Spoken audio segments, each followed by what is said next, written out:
Hi guys, my name is Noemi and welcome to my YouTube channel. In this video, I'm going to be showing you guys what I've been eating in a day, as well as how to calculate your own macros and calories, especially if you're trying to lose some fat. I was one of those people that would eat really healthy, but I was eating too much of it. Actually learning how to weigh my food and portion size really played a huge part in the way that my body looks now. I've lost over 20 pounds from when I was at my highest weight, and now I'm about 138, so I've gained 8 more pounds, so somewhere in the middle where I'm actually happy about the way that I look. I have enough muscle to do the strength moves that I want to do, but I also am lean enough. If you're ready, go ahead and get a pen and a paper so that you can take some notes. So after drinking a cup of water, I usually start my day off with these gorgeous hair, skin, and nails biotin gummies. It also serves as a multivitamin. My cousin from Miami put me onto this, Giuliani. You take 3 of these every morning and it leaves you set for your vitamins for the rest of the day. At 11 is when I have my usual breakfast of farina, which is cream of wheat in English. I finesse it with a little bit of granola and peanut butter. And what I use to make this is cream of wheat, almond milk, stevia, Mexican vanilla blend, as well as nutmeg and a little bit of almond butter when I have it in the house. Egg, turkey, and mozzarella on an English muffin is one of the things that I've been making since I've been in quarantine, and I really enjoy this one because it's quick and easy to make. So you may or may not have experience counting your macros or your calories or weighing your food at all, but what I tend to do is just I look at the label of the food that I'm having. So here I have the label for the English muffins, and you see here I have 150 calories, 1 gram of fat, 29 grams of carbs, and then 5 grams of protein. I'm going to show you towards the end of this video how I calculate what my calories and what my macros will be. I'm staying hydrated throughout the day with water. I prefer sparkling water, but it depends on what you have at home. I also love tea with lemon. It's my favorite, as well as just boosting my immune system with oranges and limes.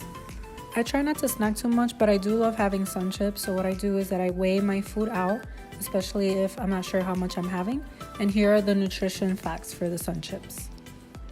So for dinner, I've been having quinoa, scallops, and some sauteed spinach with garlic. And I use this scallops for my scallops. And what I do is that I weigh them out first, and then I put it in water so that they can defrost. And then once they defrosted, I put a little bit of lemon on top, as well as I season it with sea salt and some black pepper. I turn on the stove and I start to put them on one at a time. I sprayed this with some canola oil first, with the spray can. And I put them all together and just wait until they get golden brown on each side. It usually takes 2 minutes on each side. For the spinach, I use this sunflower and extra virgin olive oil to grease the pan. Chop up the garlic, and then I put the oil in the pan and I saute the garlic for a few minutes. Then I put in the spinach, and then I'm sauteing the spinach with the garlic for a few minutes until it's not too soggy, but it's somewhere in the middle there. If you're trying to lose fat, the first thing you need to figure out is what's the most amount of food you can eat and still lose weight, because you don't want to starve yourself. You don't want to start throwing out all the bread, the ice cream, the cookies. You want to go about this in the most calculated way possible.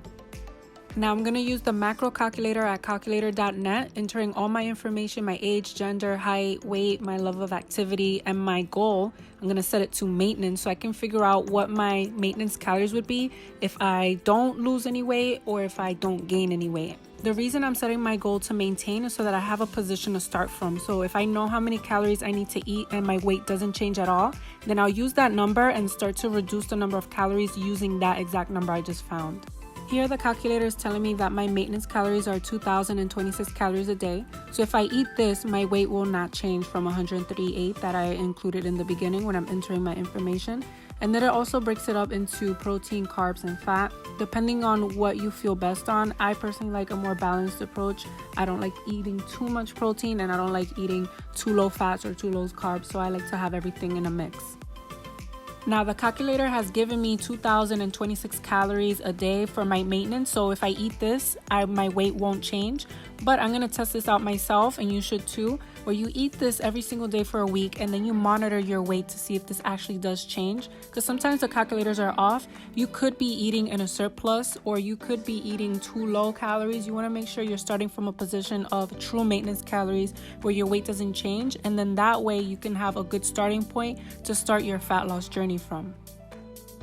If at the end of that week I lose weight, then I know I was in a deficit. I was eating less calories than I was burning, so I'm not going to cut any further. And if I maintain my weight, then yes, this is my true maintenance, and I will start to reduce my calories. As well as if I gained weight, I know that I was eating more than I was burning, so I'm going to also start to cut from here. Now, if you have a lot of weight to lose, like 30 to 40 pounds, you can start your cut more aggressively. I recommend about 30% cut and then 5% after every 4 weeks. What this looks like, using my numbers, 2,026 calories, you'll multiply this by 0.7 and I would get 1,420. But reminder, I'm not 30 to 40 pounds overweight, so this calorie count is really low for someone like me. Use your numbers when you do these calculations. Now, if you're someone who only has a few pounds to lose, maybe 5 or 10 pounds, I would be more conservative so that you're keeping your muscle, you're not losing it as you go into this caloric deficit. 20% cut and then 5% after every 4 weeks. What this looks like is 2,026 calories multiplied by 0.8, and this will give you 1,620 calories. Before you go, like and subscribe to my channel and follow me on Instagram at MEVHenry. I'm always posting my pull-ups, my muscle ups. I post pretty consistently on my stories and on my feed. I like to share a lot of what I've been doing, like my freestyle calisthenics, my transformation from before and after, and my handstands. And I can't even believe I can do all this stuff, but I just want to share all of this with you guys. Hopefully this inspires somebody out there, and have a great night. Thanks for watching.